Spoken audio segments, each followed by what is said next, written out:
Yo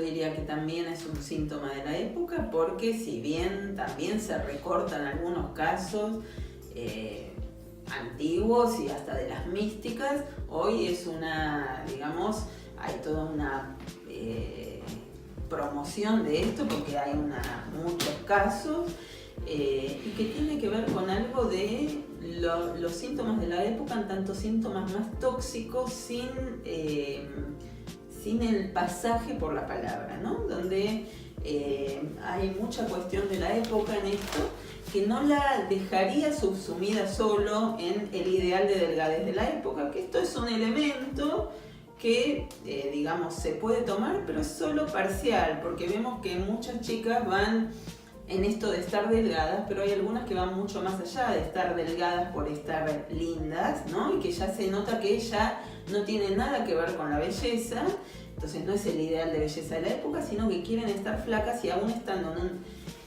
extremadamente flacas dicen, no, pero tengo algo de más. Entonces, algo de más que lo pueden llamar rollo, kilo, grasa, o consumí 20 calorías más de las que me tocaban hoy. Entonces es como un exceso del cuerpo del cual ellas quieren erradicar y desprenderse. Y que eso, incluso hasta alguna paciente me llegó a decir, no, pero a mí no me importa estar linda, a mí me importa estar flaca, ¿no? Como que despegarlo de eso, porque no es solo el ideal de belleza de la época, hay otras cuestiones.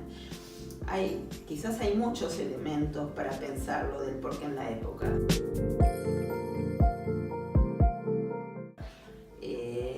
Algunos elementos tienen que ver con el hacer, digamos, son cuadros que en general se desencadenan en la pubertad, así como los cuadros de toxicomanía en general también se desencadenan en la pubertad. Y tienen que ver con una dificultad, en todo caso, de sintomatizar la pubertad. Es decir, que hacer un síntoma de eso, ¿no? Entonces, quizás empiezan problemáticas de anorexias o de bulimias, a veces en pacientes histéricas, que quedan como síntomas bulímicos o anoréxicos, pero si eso se instala, a veces ya no son síntomas en una histeria, sino que, digamos, una anorexia vera, ¿no? Como dijimos, el verdadero toxicómano. Por ejemplo, Domenico Cosenza, que es un psicoanalista italiano que hizo su tesis sobre esto, que trabaja mucho el tema, dice, es como dar marcha atrás en la pubertad, ¿no? Es como este intento de aplanarse, de no tener el cuerpo de mujer, es una patología que está más en relación a las mujeres. Aplanarse, dar marcha atrás, volver al cuerpo de niña que se tenía antes, en vez de avanzar en relación a ubicarse en relación a lo femenino. Hay algo del rechazo a lo propio femenino en el cuerpo, no querer saber de eso. ¿Por qué tiene que ver por la época? Con muchos motivos. Podríamos decir que en un principio es una época donde las consumidoras, ¿no?, quedan consumidas, ¿no? Y esto quizás en esto de hacerle la contra al consumo, ¿no? Quizás la anoréxica, en esto de hacerle la contra al consumo, ella queda consumida, y que podríamos decir que la anoréxica es una consumidora, uno podría decir, pero si no come nada. Bueno, Lacan lo que va a decir es que la anoréxica no es que no come nada, sino que come nada. Entonces, podríamos decir, se llena de nada, hasta se revienta de nada. Digamos que hay un atiborrarse y un responder a una época que atiborra de objetos de consumo. Ya Lacan había planteado la anorexia mental de los niños como una respuesta en relación a una madre atiborrante, o sea, esa madre que quiere llenar el hijo de papilla asfixiante, esto lo dice en Dirección de la Cura, de papilla asfixiante, y el niño que no quiere y de alguna manera pone en evidencia la ignorancia de parte de la madre en relación al amor. O sea que hay algo que no puede ser llenado con ningún objeto y que en todo caso hace ahí el lugar, juega con su rechazo como un deseo, es decir, pone el rechazo en lugar de establecer ahí algún margen para el deseo, algún margen al no ser llenado, dicho y sabido todo por el otro. Muchas veces vemos que de parte de lo social ahora viene un atiborramiento de objetos, como que la sociedad nos daría todo el tiempo una papilla asfixiante, y además es una sociedad que, como la madre que define Lacan de esta anoréxica, quiere saber todo, ¿no? Porque estas madres querían saber lo que llena al hijo, y si no quiere una comida le dan otra, y si no quiere la otra le dan la otra. La papilla asfixiante es en este punto no dejar que el chico decida, bueno, como un poco y otro poco no, o cerrar la boca. Entonces la sociedad es como que atiborra de papilla, en el sentido que todo el tiempo está ofreciendo objetos de consumo, está ofreciendo imágenes ideales para consumir, imágenes de cuerpos también para tener, y además es una sociedad que todo lo mira, ¿no? Como estas madres de la anorexia que miran todo el tiempo y que quieren saber lo que quiere su hija y no soportan no llenarla. Una sociedad que es como un panóptico en este momento, donde todo el tiempo estamos con una mirada intrusiva, ¿no? Es algo que tiene mucho que ver con la mujer y la asunción de su cuerpo sexuado. Así como en la toxicomanía nos encontramos como muchísimos más casos de varones que de mujeres. En la anorexia muchísimos más casos de mujeres que de varones. En la anorexia muchas veces la vemos desencadenarse, yo escucho a algunas pacientes mías, tras la entrada en la pubertad y alguna mirada y muchas veces un piropo masculino que la deja como expuesta y del cual no quieren saber nada. De hecho, una paciente que empezó a usar a partir de un piropo, que también podríamos acá decir si no hay en la época, que me parece que sí lo hay, una caída del piropo, una degradación del verso amoroso, donde no es lo poético que viste, sino es algo que desviste, en el punto donde no va la sutileza, no va el erotismo, sino que va a desnudar al otro en esta caída del verso. Entonces tiene un efecto invasivo para algunas chicas, y una paciente me contaba que a partir de eso empezó no solo a usar ropa varios talles más grandes para que no le ajusten al cuerpo, sino que además empezó a andar con auriculares en la calle escuchando música para no escuchar, o sea, taponar, hacer barricada cualquier palabra de un hombre, porque le era absolutamente intrusivo.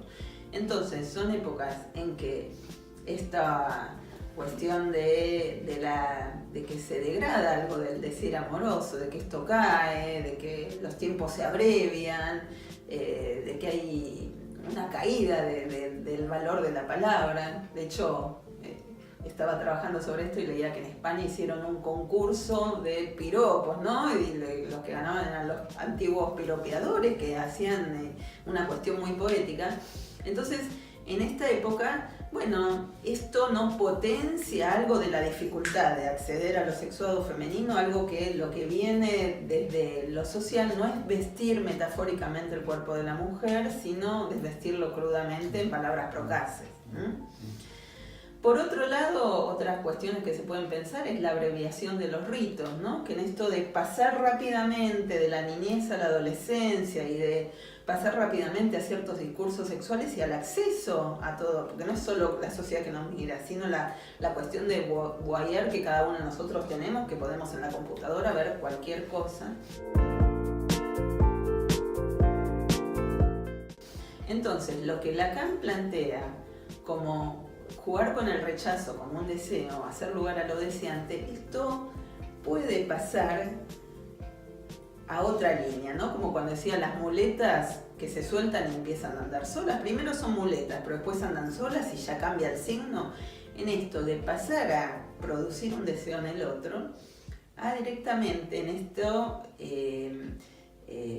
romper con el otro, ¿no? En esto de ya ir por el camino de la pulsión de muerte. O sea, no es convocar al deseo del otro, sino a un deseo puro que la lleva a lo mortífero. Entonces, en vez de, digamos, esta cuestión deseante para el neurótico de ver qué lugar se tiene el otro, la fantasía de que si yo desaparezco me va a llorar o qué lugar ocupo, la anoréxica muy comprometida en estas anorexias más duras, no es ya la fantasía de desaparición, sino que directamente es desaparecer, es llevarlo a lo real, esto de consumirse su cuerpo y quedar piel y hueso. Entonces también tiene una dimensión muy particular esta cuestión de no jugar con el velo y con el ocultamiento, porque podría ser que, así como no hay esos piropos ahora, no hay muchos de esos piropos que juegan con el velo y el ocultamiento, sino que es más procaz, más directo, hay algo de la anoréxica que no juega con el velo y el ocultamiento de la ropa porque o se tapa toda o quizás en el reverso de esto lo que podríamos encontrar como otra cara es mostrar obscenamente los huesos, ¿no? Como mostrar descarnadamente lo que no se debe ver, ¿no? Y el tema de la imagen corporal, uno se podría ahí pensar, así como ellas no ven la gordura en las otras, lo ven solo en ellas mismas, que hay algo de la extracción del objeto ahí que no está efectuado. Se podría pensar, me parece que tiene una complejidad teórica importante, pero se podría pensar en una falla en la separación y algo que en la imagen especular que no debería estar y retorna ahí. Entonces esto que todo el tiempo se quieren sacar del cuerpo y todo el tiempo, aunque adelgacen, hay algo de más y hay algo de más, es este exceso que es algo que no debería estar y se presenta ahí. Entonces, bueno, los psiquiatras dicen hay un trastorno en la imagen del propio cuerpo. Bueno, de lo que se trata es que hay algo que no está extraído, hay una falla en la separación, uno podría decir una pseudo separación, porque incluso jugar con el rechazo como un deseo, si ese rechazo se lleva a la radicalidad del rechazo, lo que hacen es matarse. Entonces no es jugar a la desaparición, sino directamente desaparecer. Entonces ya esto no es un movimiento deseante y fálico, esto es directamente quedar tomada puramente por la pulsión de muerte, como en la manía de la toxicomanía.